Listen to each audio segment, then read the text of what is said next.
4 түлік мал төлдерін қалай сүйеді? Жылқы сүйеді баласын құлыным деп, тұлпар болып жүгірген жұрыным деп.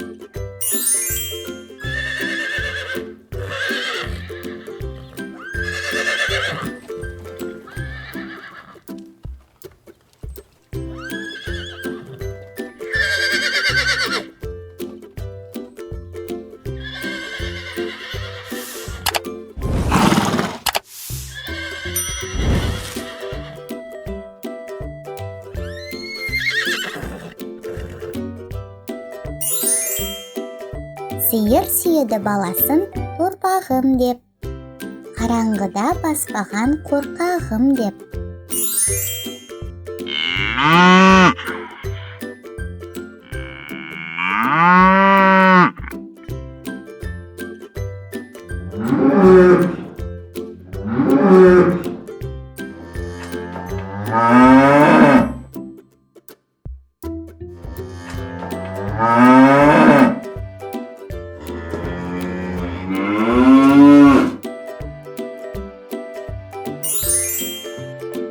Қой сүйеді баласын қоңырым деп, ештеңені білмейтін момыным деп.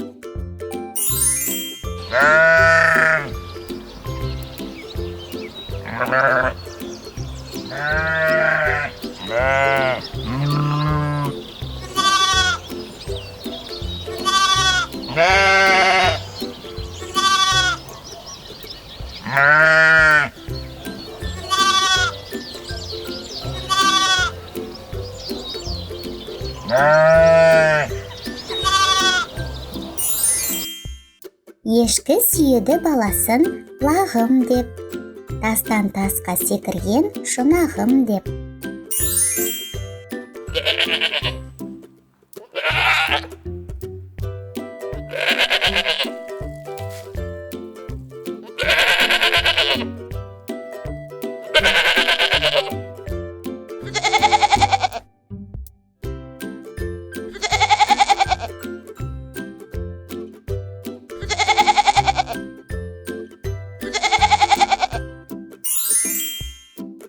Түйе сүйеді баласын боташым деп, жаудыраған көзіңмен тоташым деп.